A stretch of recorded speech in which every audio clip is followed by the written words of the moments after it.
The brother of Joe Ramirez returned to the stand today in the murder trial against Caysen Allison. Allison is accused of stabbing and killing Joe Ramirez in 2022.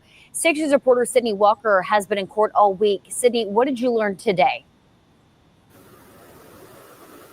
Ramirez's brother returned to the stand today along with two others from the gallery after he yelled out at the defense, calling him ignorant, and was escorted out of the courtroom. Ramirez's brother, plus a medical examiner and a close friend of Caysen, were on the stand today. Today, we learned Joe Ramirez had been previously arrested for assault when he was 18 and the victim was 17. He was brought to tears. Ramirez's brother was brought to tears when videos from that day were shown to him. The defense also asked if Ramirez was, quote, mad that Caysen fought back, to which he replied, "I'm mad that he killed my brother."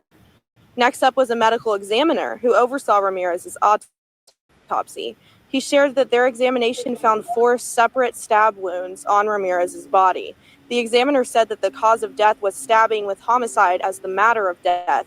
We learned there was 1 large stab wound across Ramirez's chest, which caused multiple injuries to both the heart itself and the left lung, as well as 2 stab wounds on his buttocks and a wound on his upper back and left forearm.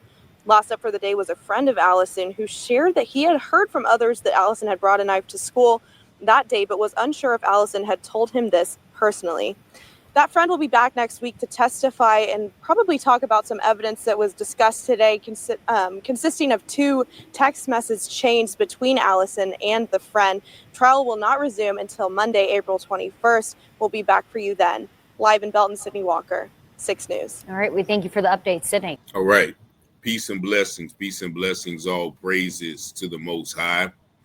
And that was the 4th day of the trial of now 21-year-old Caysen Allison, who is on trial for taking the life of then 18-year-old Jose Ramirez, better known as Joe. Now, this happened in 2022 when both of the children were students at Belton High School in Belton, Texas, only 2 hours away from Frisco, Texas, in which the Karmelo Anthony and Austin Metcalf situation happened. Now, the reason that this case have been brought to me, because it highlights the different narratives or the different coverages or the different ways that each quote unquote suspect or stabber, as Karmelo is often called, is portrayed in the media. Now, if you're not familiar with this story, which I wasn't until 2 days ago, the stabber, whose name is, once again, Caysen Allison, had a riff with Jose Ramirez going back to the prom. And at the prom, they had words. At the day of the incident in the school, they had words. And they met in the bathroom, in which Jose walked in with 4 of his friends. Allison walked in behind them. Some altercation ensued. Witnesses have said that Jose only swung 1 time. And when he swung, Allison pulled out the pocket knife, in which, as you heard from the video, many people knew he had because he had been bragging about it, saying he needed it for protection. He pulled out that knife and proceeded to stab Ramirez 4 times. Once in the chest, a large gaping wound that punctured his heart and lungs, and the other 2 in the buttocks and once in the upper back and the arm. Now, once again, if you're stabbing someone in the buttocks, that means they are running and trying to retreat. Therefore, they are no longer a threat. After this happened, Ramirez and the other 5 guys ran out of the bathroom. Caysen Allison ran out after him. He fled the scene, went home, and they had to lock the whole school down. And later, when he was finally picked up by police, he told the police that he only stabbed him once. And he was given a $1 million bond. $15,000 was added for a previous charge of him assaulting a family member, and then this bond was lowered to $175,000. Now, Now it brings us to 3 years later. He's on trial, but he happens to be on trial at the same time that the Carmelo Anthony incident is in the news.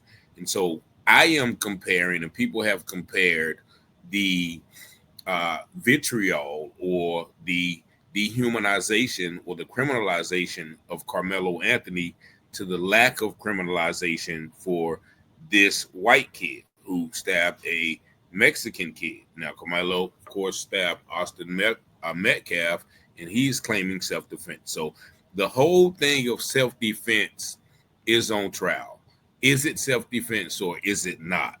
And so this incident, many people are calling Carmelo's incident or his actions not self-defense. So I'm comparing Carmelo's actions to this. A guy who knows he has trouble with someone, a guy who initiated a fight, actually invited Ramirez to a group chat to fight, actually knew that they was going to fight that day, and went into the bathroom after these guys went into the bathroom, which shows he is sort of an aggressor. But there is no attack on that I've seen on this guy's family. As you know, Carmelo Anthony's family has received death threats. Their address has been put out. They've been made to be charlatans.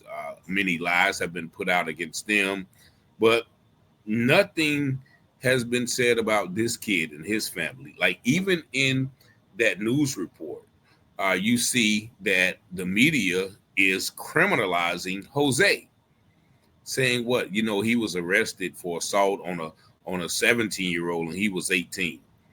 What does that have to do with anything in this situation?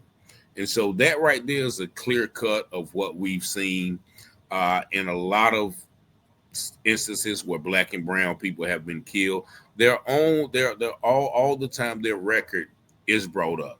But the fact that this kid is on trial, pleading self-defense, as one article said that, he is pleading self-defense because he was fighting for his life after being jumped by 5 people. No other witnesses, even those are in the bathroom, said no one jumped him. He was swung on once, and that's when he pulled out the knife. And so, it's a shame to me that there's no outrageous media coverage on this case, vilifying him, calling him a murderer. The murderer walks free. The stabber, gets bail. Once again, he got $175,000 bail, and he stabbed the guy 4 times. And people are mad at Carmelo Anthony getting a $250,000 bail and even threatening the judge. Has the judge in Caysen Allison case, what was he or she threatened when they gave him a bond?